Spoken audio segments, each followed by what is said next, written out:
Let's read Psalm 36. I have a message from God in my heart concerning the sinfulness of the wicked. There is no fear of God before their eyes. In their own eyes, they flatter themselves too much to detect or hate their sin.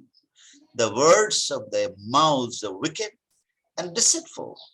They fail to act wisely or do good. Even on their beds, they plot evil. They commit themselves to a sinful course. They commit themselves to a sinful course. You allow, Lord, riches to the heavens, your faithfulness to the skies. Your righteousness is like the highest mountains, or justice like the great deep. You, Lord, preserve both people and animals. How priceless is your unfailing love, O Lord. People take refuge in the shadow of your wings. They feast on the abundance of your house. You give them drink from your river of delights. For with you is the fountain of life. In your light, we see light. Continue your love to those who know you, your righteousness to the upright in heart. May the foot of the proud not come against me, nor the hand of the wicked drive me away. See how the evildoers lie fallen, throw down, not able to raise. Here, there is a agony in this man of God, thinking as he looks it around, all the wicked people are flourishing. And he was going through a lot of pain and agony, thinking that he is drowning in the ocean of suffering.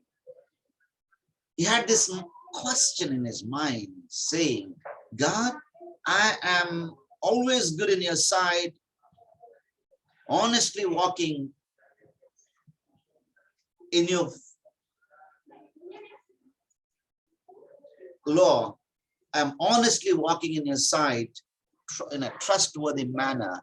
But as I look around, people they don't have sickness, they don't have financial problem, they don't have any problem, they're flourishing.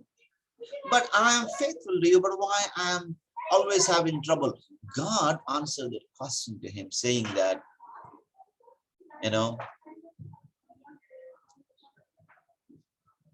he loves him in an abundant way.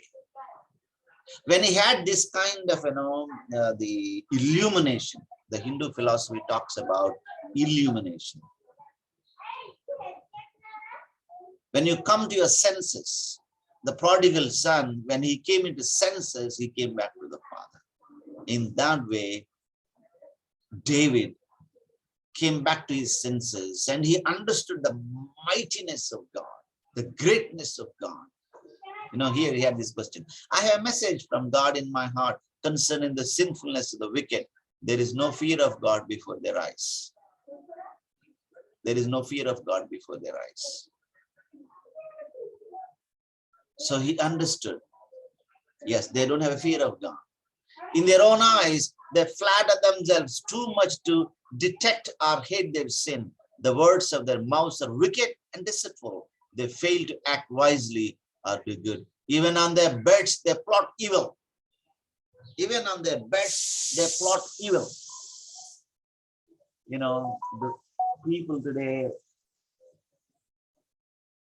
even in the church, even so-called Christians, 24/7, all the time, plotting evil, thinking how to harm others in this competitive world. The world became so competitive. Why? Because the sinfulness of humanity is so severe. And today, everybody is plotting evil against other brothers, plotting evil to the other brothers in the family. The brothers, so-called brothers in the church, They are plotting evil against the other brothers in the church. When I say brothers and sisters, both. But God says here, I have a message for you. What is that message?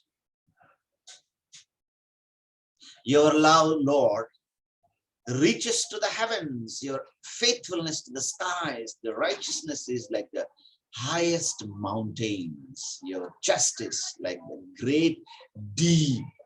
You, Lord, preserve both people and animals. You, Lord, preserve both people and animal.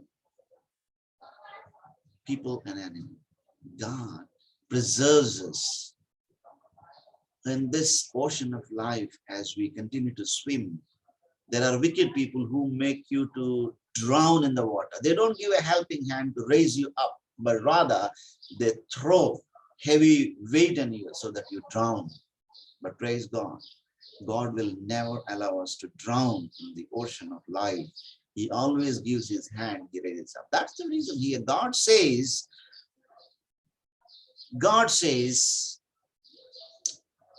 oh Lord, you, Lord, preserve both people and animals. God preserves us when people pushes us down. God preserves us. God will never put us down. He preserves us. Praise God. We have a God who preserves us in our disturbances, distress, moods, and defeating situations. He will never put us down. He never put us down. He's always with us. He's always guiding us. He's always leading us. And finally, God says, how precious is your unfailing love, O Lord. People take refuge in the shadow of your wings. They feast on the abundance of your house. Not only taking shelter in the presence of God, but they feast. What is feast? Yesterday, our dear friend in our service now, Chakri is here now. Thank you, Chakri, for joining. Yesterday, he had a great feast. A smile on the feast, a celebration. Yesterday was his engagement day, a great feast. Emotional happiness is on the height. That's the feast. No, when we trust in God, not only on few occasions, but every day we feast, we enjoy. That's the reason here God says, people take refuge in the shadow of your wings. They feast on the abundance of your house. You give them drink from your river of delights, river of delights. And today, delight has been disappeared in the lives of people. There is no delight. People come to church, sitting, worshiping, thanking, fighting. God expects that there should be a delight in the heart. That's what God says today. Those who trust in him, they delight. Praise God. He is there with us to give us that delight. Let's worship him. Let's thank him for that amazing God who stands with us, who helps us in our weaknesses. Praise God for this wonderful Lord Jesus who is always with us.